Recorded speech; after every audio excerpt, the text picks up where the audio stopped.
and we've had some demand to talk a bit about privileged access management, so I'm pleased to be able to talk to you about it today. A couple of housekeeping notes. First of all, the session will be recorded. I suspect that'll be starting about now, and the recording will be made available later should you want to revisit anything. We have a fairly full agenda, so I'm not going to have masses of time to take questions as we go along, but if there's some pressing issue, do feel free to ask a question. I'll do my best to get to them as we go along, otherwise we'll just get to them at the end. Basically 3 sections, talking a little bit about the principle of privilege, what are we talking about, and what problems does privileged access management aim to solve. And I want to talk a bit about the 2 halves of the world, if you like, the on-premise Active Directory privilege management and the Azure Active Directory, the cloud-based privileged access management, which both of which form a part of many people's worlds. So we'll try and get to all of that. And I know some of you watch these videos at 1.5 speed, so to save you the trouble, I'm going to speak at 1.5 speed. Right. So first question: how are we going to define privileged access? Clearly, we're going to struggle to manage all of the permissions in an organization at a very high level of assurance. We've got to limit our scope so that we're applying a very high level of assurance to very important permissions. And so we have to consider the question, what is privileged? There are various ways of doing this. There's some quite good TechNet content, which I'm not going to read out to you, but I do recommend it to you for a specific analysis of what built-in Active Directory permissions are seen as, or Microsoft permissions in general are seen as privileged. So you can go to that for a start, but of course you will have your own structures and permissioning models. So generally speaking, permissions which allow the elevation of other accounts to privilege level or allow the denial of access, those are by definition privileged accounts. There's no way around that, so you need to identify those. And then when you're doing an analysis for your project, you're going to be looking at other types of accounts or permissions where, of course, we're talking about catastrophic loss. If someone gets in there and does either damage or gains the data to within that system, then we are in deep trouble. So you just have to know something about your environment to identify those permissions. But we do that analysis. We want to know what we consider quite clearly in scope, what we consider to be privileged accounts. So this may be blindingly obvious, but what is the problem? There have been a lot of high-profile attacks in the last few years now, and there don't seem to be any let-up. Stealing identities, stealing data, damaging systems, and pretty much all of those have at some level or another involved the misuse of privileged accounts. Some of them straightforward theft of identity accounts, some to do with the collection of privileges over time and then the internal misuse of them, all of which is a major concern for us. I mention here the key part, which really we're trying to address here mainly, which is the theft of a token. And we talk about advanced persistent threats. These are typically software tools installed by hackers, by attackers inside your organization on vulnerable platforms, and they sit and listen and provide a platform from which to pursue further attacks, and we'll talk a little bit about how that might work in a few minutes. So once an attacker does have control of a privileged account, by the definition we just gave it, they can create themselves additional privileged accounts. They can even create scripts that create themselves additional accounts. We had a case recently where we spent, with a customer and various other agencies, we spent a very unhappy week chasing attackers around the network, and new compromised accounts kept popping up all over the place. So once compromised, things get pretty ugly pretty quickly. They can do various other things, as you can read for yourselves there, to either continue to have access to our systems to evade countermeasures, and of course to do what is ultimately their goal, which is to get hold of the data or to destroy the data, either for profit or to cause damage and discomfort. So this is really what we're aiming to prevent, and this is the sort of damage that we're aiming to avoid. Again, there's plenty of discussion online and analysis that needs to be done, but pick your favorite several of these. Clearly, operationally, it's not good news not to have control over your IT systems.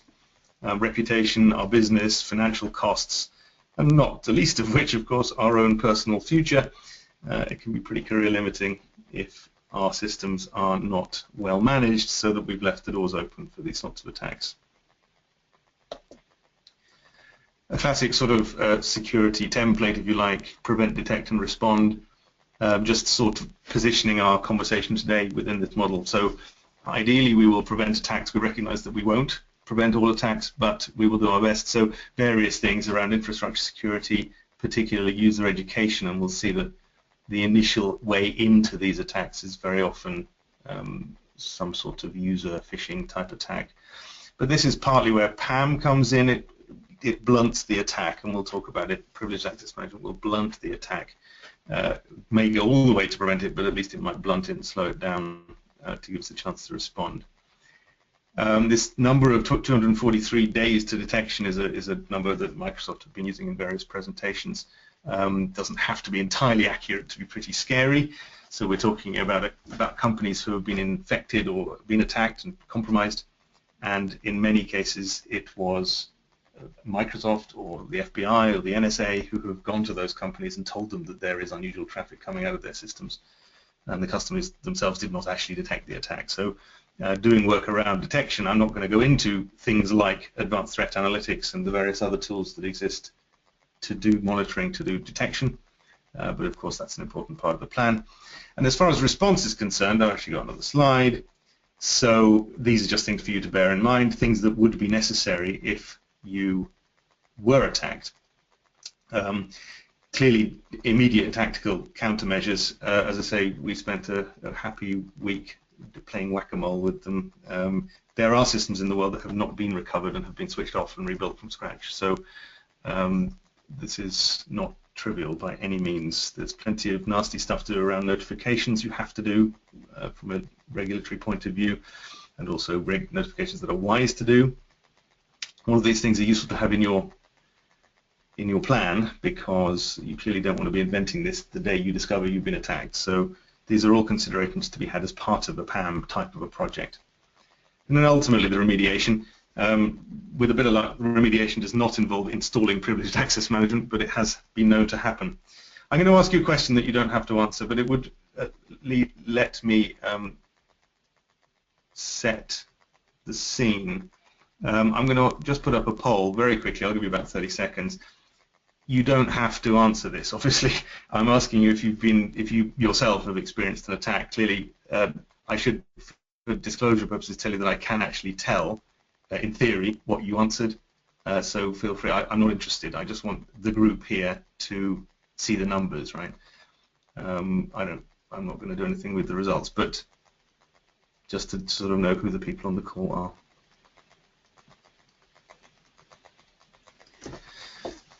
Okay, so 2/3 of you have voted, and I don't know if you can all see that, but we're getting about 74% I'm seeing is no, 20% yes, and 10% don't want to comment. That's absolutely fair enough.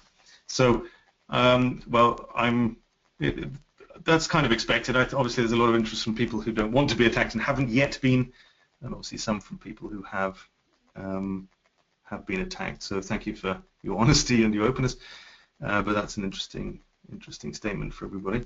I'll just close that. Okay, so you should get the screen back about now. So some words about an attack. Some of you may have seen this picture before, but this is actually based on a real attack.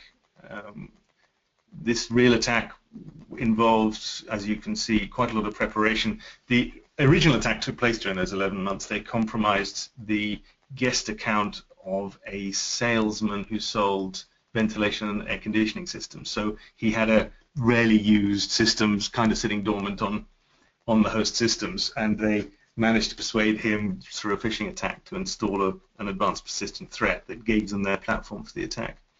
So it wasn't a privileged account, it was a completely unprivileged account that they initially attacked, and that's why user education is an important part of the discussion.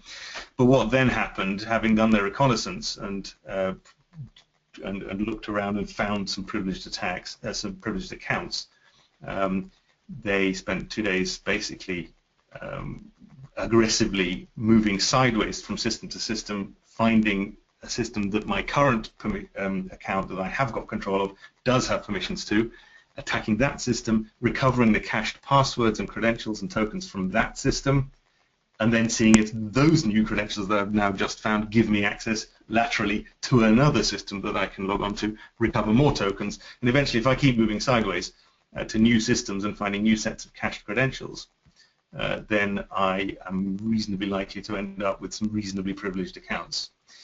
And so that's what happened in this case, and they ended up owning some privileged accounts and spent 13 happy months extracting data from the customer before anybody noticed.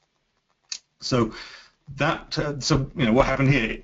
Initial attack on a low privileged account. They spent a lot of time doing reconnaissance, but eventually they used lateral movement. We like cached credentials because we like being able to access our computers on aeroplanes and offline and things like that. So our computers do cache credentials, and those cached credentials are available for a period of time. It's just the nature of things, and they can be recovered by not very difficult to find tools. And the key thing that we're talking about then here is trying to make sure, and this is what privileged access management is all about, trying to make sure that if anybody recovers a credential from a computer, it is unlikely to be of any use to them. This is the point of the process. So, getting down a little bit to brass tacks, what are we actually talking about? What we're trying to do in this particular case, we're talking about the Microsoft PAM solution in this case. We're trying to make it so that the admins pursue a strategy known as just-in-time admin. So this means that our administrators are not permanent administrators. When they're on vacation, they're not administrators. They are just regular users. They're not members of their admin groups while they're away.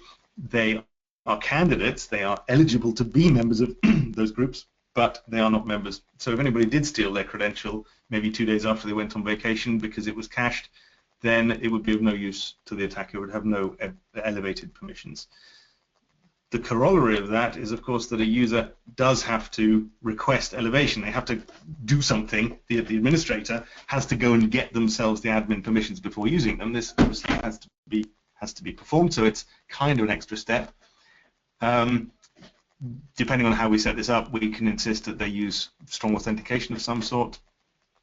We can, if we want to, build in approvals on elevation. We'll talk about that in a minute, these processes.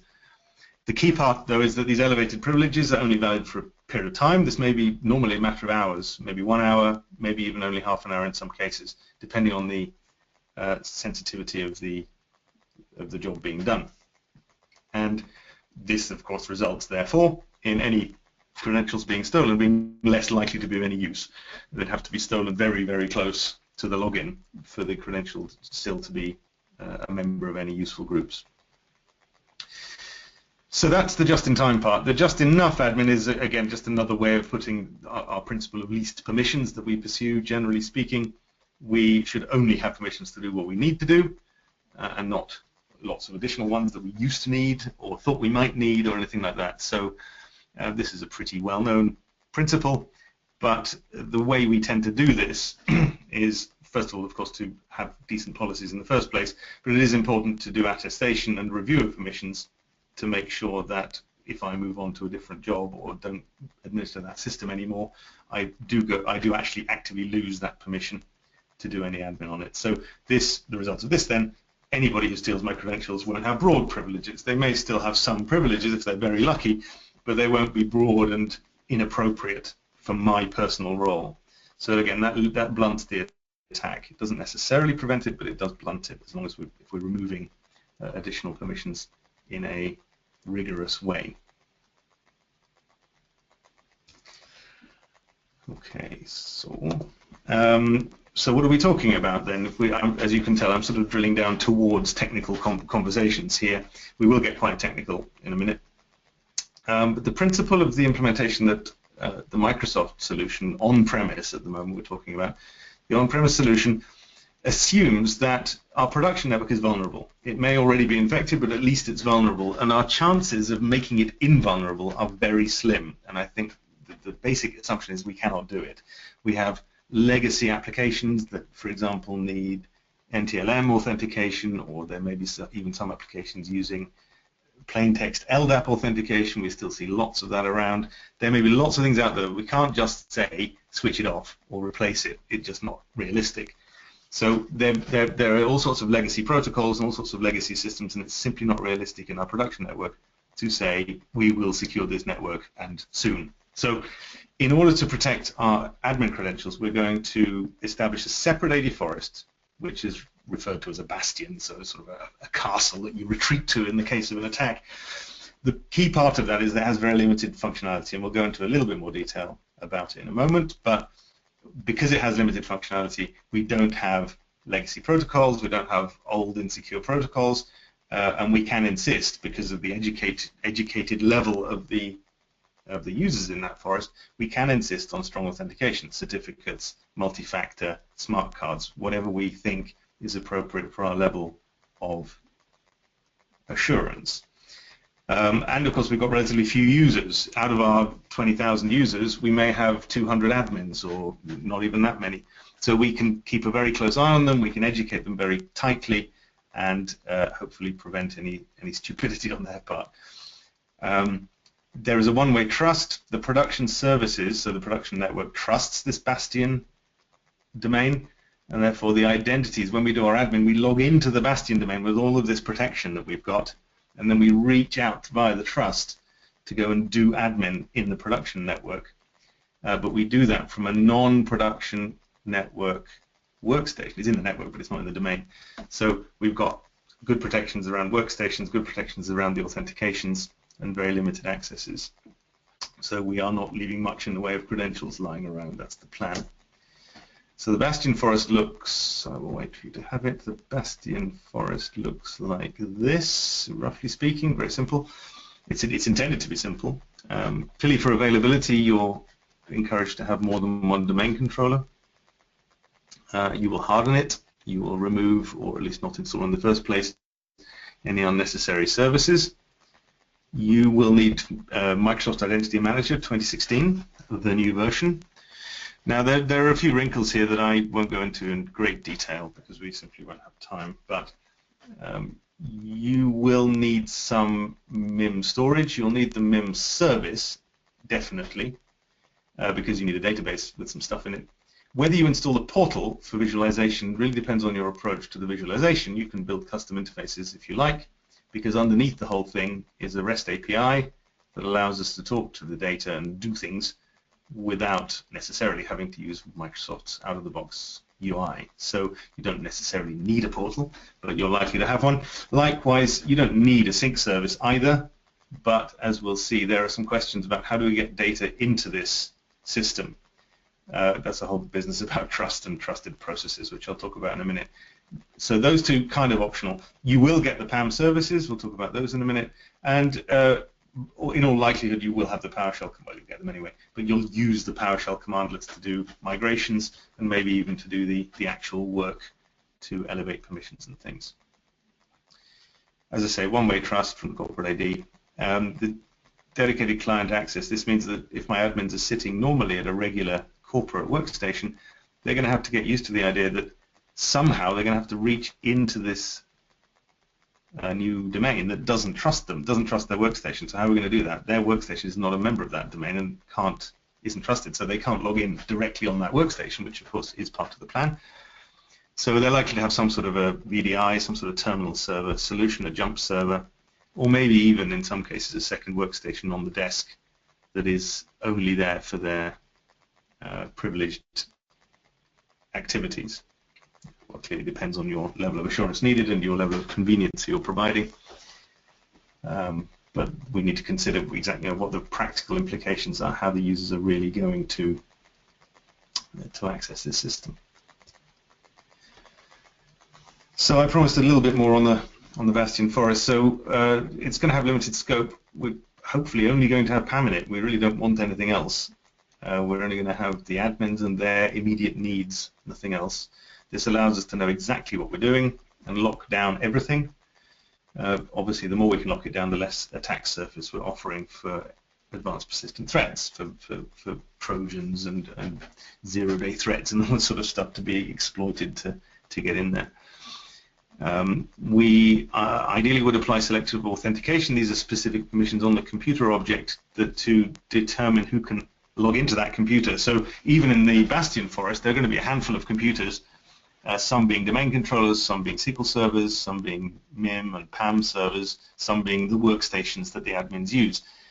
Clearly, there's no general need for the admins to access the... I've got a comment, sound appears to be gone. Is anybody else suffering from sound? It's back. Thank you, Paul. Glad to hear it. Okay. Yeah, so it's quite possible that it's quite likely that your general administrators don't have any role in administering the actual PAM forest itself. So they should have 0 permissions to log into domain controllers, for example, right? So they shouldn't just be admins in the domain or anything strange like that. So we'll be very selective about who we authorize in the Bastion domain itself. And clearly we're going to be very concerned that somehow we might get denied access to this domain as part of an attack or just through sheer bad luck. We don't want suddenly to find that we can't do any administration in our world. So first of all, we don't close off all of the paths necessarily to administering the old domain. We're clearly going to have multiple domain controllers and some high availability considerations. What I refer to as break glass accounts. So these are accounts that are never used so until the emergency happens. So they're created with a very long password that is kind of stored behind break-in emergency type red boxes, and you break it in an emergency and can log in as that account, but it's never being used, should never be used, is tightly monitored, and is only there for the emergency. So these are our sort of emergency backdoor accounts to get in if we manage to break everything else. So these sorts of availability considerations are deeply important, of course. All right. So getting down this a little bit further now, so specifically how do we do this? So we've got our on-premises AD. The key part of this is the just-in-time part. It's going to get better, by the way, with the next release of Windows Server. I'm not going to go into detail with that, but the techies among you will know that there are some issues around the lifetime of Kerberos tokens, and some of this is going to be addressed in due course. I don't want to say too much because A, it might not be done, and B, I don't want to give away too many secrets, but it's going to be even better when combined with Windows Server 2016. But right now we get just-in-time administration, so we're going to get the groups that we would normally have used in our corporate domain. They are going to be represented as roles in the PAM system. The groups are going to be represented, so eat them. Yeah. So I'm going to get typically a role called domain administrator or something, and I'm also likely to get the actual group called domain admins will be one of the privileges under domain administrator. The reason for doing this is it's a 2-level permissioning structure. So we have a role with multiple privileges in it. The role is the unit of elevation. This means when a user wants to do something, they will request a role, not a particular privilege. This means that if I've got a raft of, I don't know, related servers to administer and I need separate permissions on each one of them, I can do one elevation and receive the permissions on 15 servers or whatever. So it clearly is a user-friendliness thing. That role structure is up to us to design collectively to understand which particular privileges should be able to be applied for at the same time. What is this unit of elevation? What are we intending to be? So we're invited to do a role model here. There's nothing to stop us doing a one-to-one relationship. We have one role which has one privilege in it, and that is just the group we used to have. There's nothing to stop us doing that. Clearly we don't gain much in the way of richness or usability, but we got some flexibility there. So we've got a role, we have a privilege or multiple privileges inside that role, and it's the role that the users can request. These at the moment, what I'm talking about, are objects in the MIM database, right? I'll show you a picture in a minute, but I just want to paint a picture for you how it looks to the user. So generally speaking, a user is not privileged. This is the point. This is the just-in-time admin idea.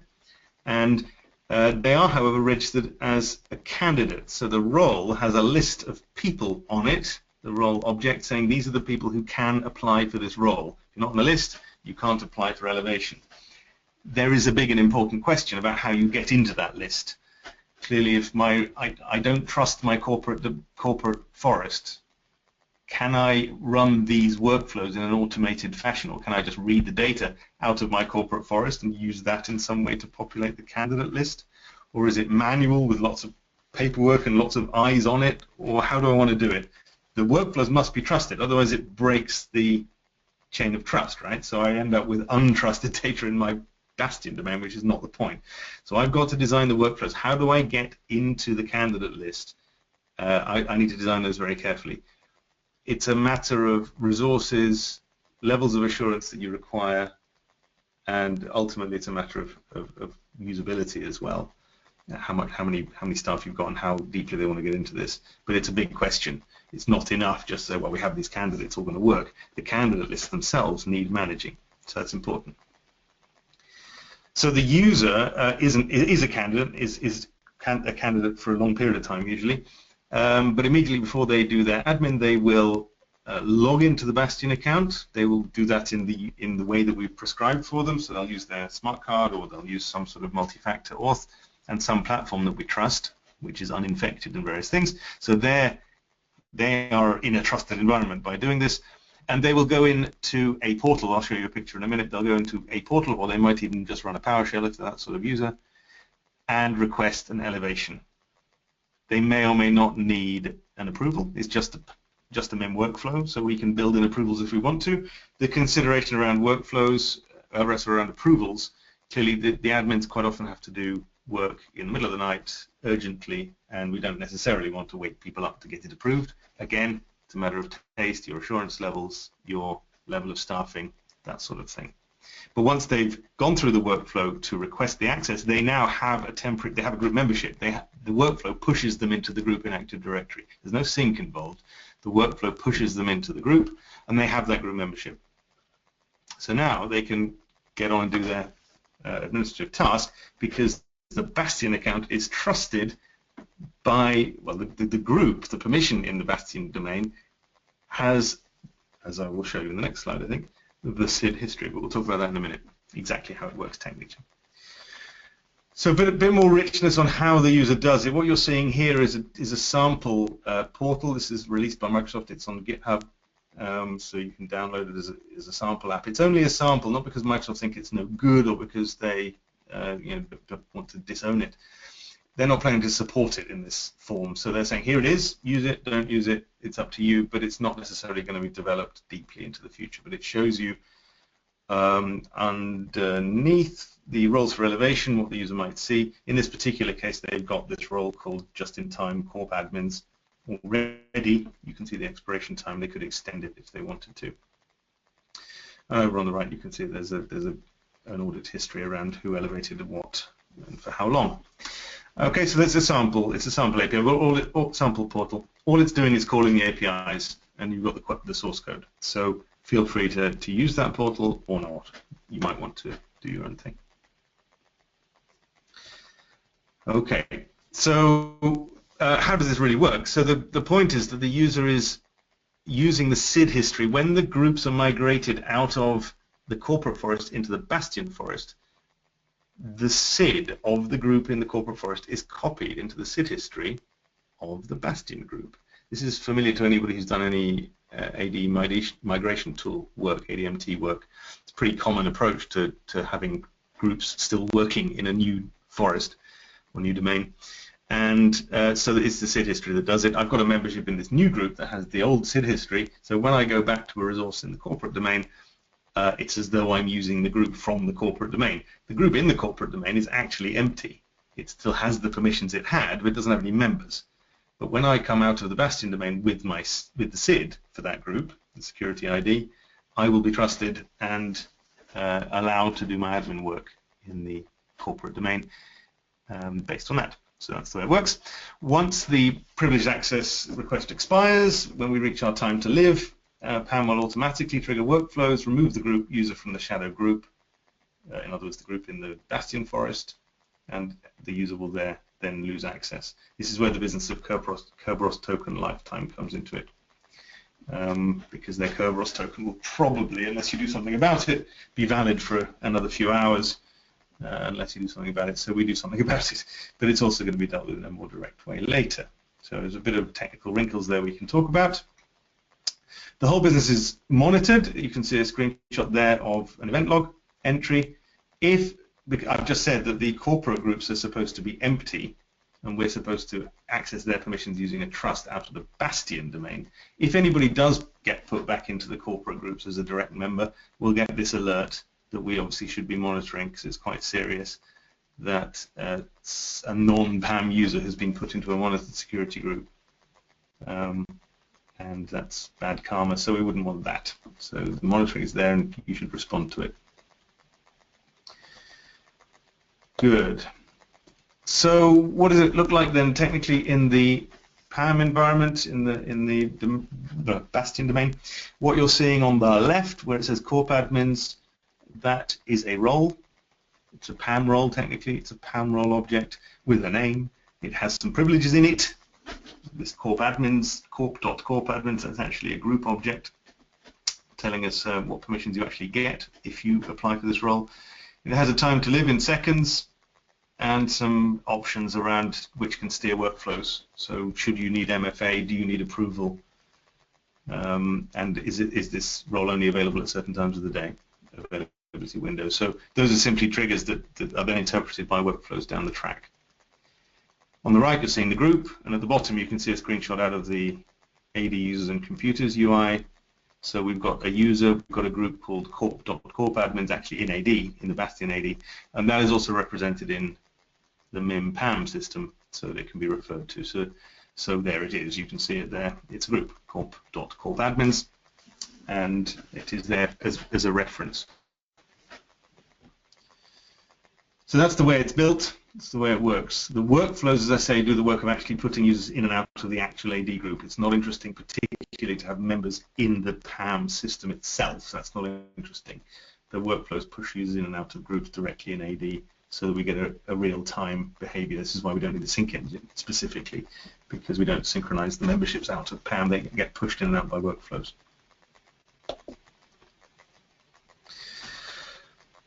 Okay, so how do we get there?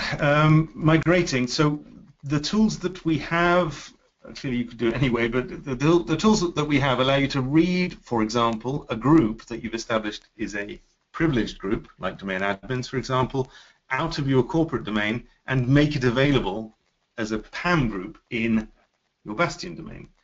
When it does that, it's going to make the members of the group out of your corporate domain candidates in your Bastion domain. So when you do this, you need to be pretty confident that the members are good. Otherwise, you're going to transfer untrustworthiness into your Bastion domain, right? So the first thing you do is you make sure that your current state is clean. You may or may not have already done that, but it's a good thing to do. So you make sure your current state is good and clean and you can justify all the members you're seeing. Then you can press the button, and we'll talk a little, there's a sample on the next page, I think, that will let you do this, moving groups across into the Bastion domain. You do them effectively one by one. Of course, you'll script it, but they're effectively moved one by one. And there are a couple of things to do before you can start. You have to establish a trust, and there's a new PAM trust PowerShell. You can do it with the regular AD tools if you want to, if you know your stuff, but the new PAM trust PowerShell will let you do that. And you need to configure your source domain. If you've got multiple domains, you'll do this multiple times so that the PAM system is aware of where it's getting its data from. So that's just a bit of background. It's not wildly interesting. This picture really gives you the full deal. So the picture on the right, I hope, is clear. So on the left, you've got the corporate domain where we've got users in security groups. That's basically our security model. We are going to try and move that into a slightly more complicated structure. The user in the group will get transferred into the Bastion forest as such, as a user and a group. And they will be represented in the PAM system as a person, as a PAM role, and actually as a group object, but we will refer to it as a PAM privilege because it's then entered into the role as a privilege. So those are the structures that we end up with from the various migration tools, and that's really why we need the tools, because this all has to be done in parallel, so they all exist at the same time. So the first thing, most important thing really, is that the group and its SID are copied. We use a new PAM group commandlet, we get SID history.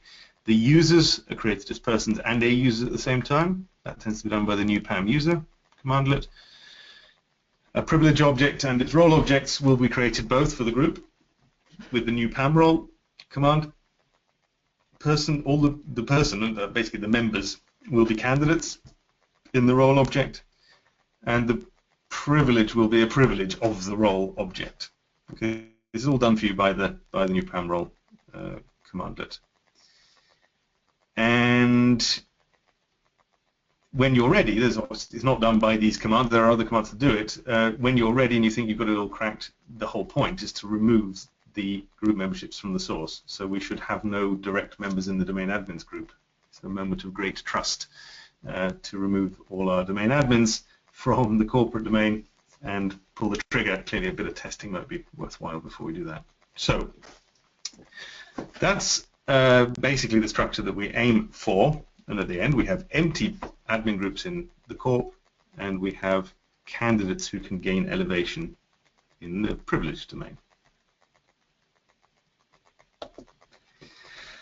So for your reference, the list of the commandlets that we've got, vaguely ordered, so creating and modifying groups, roles, users.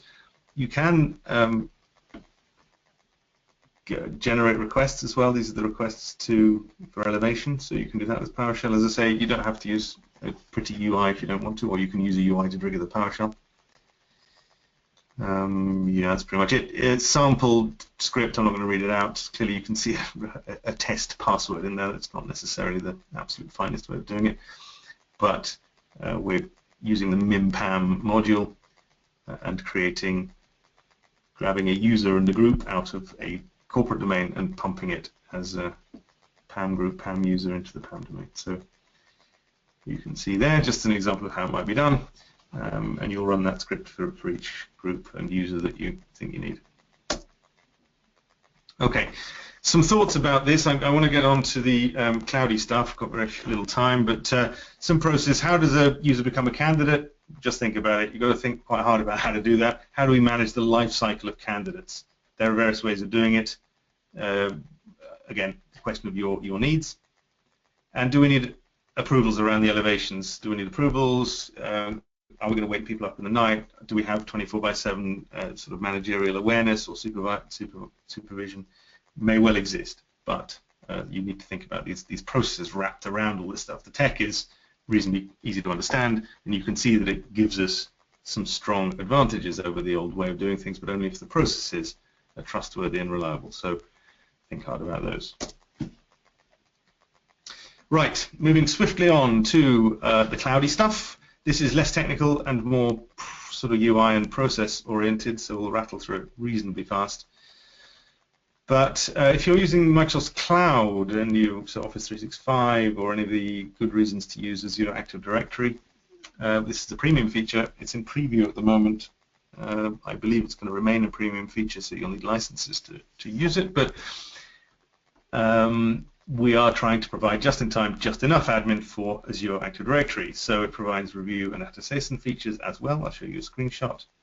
You add it to your tenant using the marketplace. So you go to the marketplace, search for Azure AD Privileged Identity Management. They call it PIM actually in Azure, and you add it to your tenant as that screenshot suggests underneath.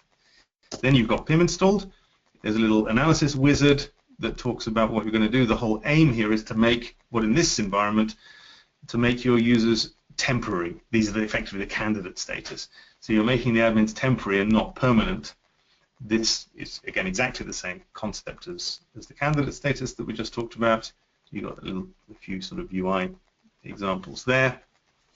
There's a global setting that you set up. This is just the initial wizard, the bit at the bottom where you set up activation duration, notifications, and MFA. So you can set it up. That just sets those settings on all of the roles that you choose to do it for. And you can obviously change that for individual roles later if you want to. This just gets you started. It's all pretty and friendly. So then, how does it work? The user gets, if you make a user a temporary admin, they get told that they are now a temporary admin, and you'll need to activate your role if you need to use it. They may need to go through, the first time they try and activate it, they may need to go through and set up their MFA. If you said they need multi-factor auth, they may need to confirm their mobile phone number, for example, if you're using phone calls or SMS notifications. You'll need to get that set up, but they're led through that quite clearly in the UI. And then when the time comes really to do admin, you can see the UI on the right there. They log into the portal and request activation for, in this particular case, you're seeing Global Administrator. Andy Sheikha obviously doesn't really exist. It's just such a silly name. It's completely made up. And she'll kill me for that, but anyway. So they get a notification mail. You can have a notification mail sent to all the admins if you want, saying this role has been activated by so-and-so with some comment. So you're getting quite a lot of visibility into the whole admin business. There's a review process. This is sort of attestation. So you can start a review process to say, I would like, it is important that I go over and review who's got permissions, who is a candidate for the global administrator role or the security administrator role. And you can either have that review done by a security administrator or by the users themselves. Now, clearly, we're dealing with reasonably responsible, well-educated, technical people, and it may well be reasonable to let them do their own approvals. On the other hand, of course, we can think of good reasons not to. So some of the time we may let them do their own, but once in a while we're certainly going to want to get it centrally reviewed. So there's a review process, when it was last reviewed, and what the review process involves saying allow them to stay as an admin or take them out. It's very simple, in or out remark. So in summary, we've got, as Microsoft technologists, we've got the capability to manage privileged accounts both on premises and in the cloud, and therefore in hybrid environments. I've talked a little bit about both the preparation and the deployment and some of the considerations. Time, of course, makes it hard to get into all the depth I'd like to. There's plenty of other things we can talk about. And prevention being better than cure, clearly it's not a good time to install PAM after you've been attacked, so this is a good time to do it. My personal opinion is that since many of us are really only just getting started in the cloud, I really think we should be doing privileged identity management in the cloud from day one, so that we are not trying to sort of figure it out later and work out whether this is all right or working properly. Let's start out right in the cloud. So that is that. I have one question which I will get to. Thank you very much for your time. There are a few ways of keeping in touch with what we're up to. So I'll just leave that up there for the moment while I consider this question. Role de-elevation, removing member from the role group, is done by the PAM service or Active Directory? It's done by the PAM service. How is the time to live attribute on the AD group related to PAM? The time to live attribute is in PAM and on the PAM role object. So the PAM service, you configure the TTL on the PAM role object in the MIM database effectively, and the PAM service keeps an eye on that, and each assignment that you have into the group is time-stamped, so it's monitoring the assignment, and when that assignment runs out of time, it rips you out of the group. That is the way that works. Good. Well, not bad on the time. I did speak quickly. I do hope that you found that useful. It was a bit of a brain dump, and there's plenty more to be said. I would just ask you quickly to answer a couple of questions. First of all, this one, question about if we did this in more detail, so online a demo, actually showing you using the PowerShell commands, walking you through a live environment where this is set up, showing you how it really looks and feels. Would that be useful in due course?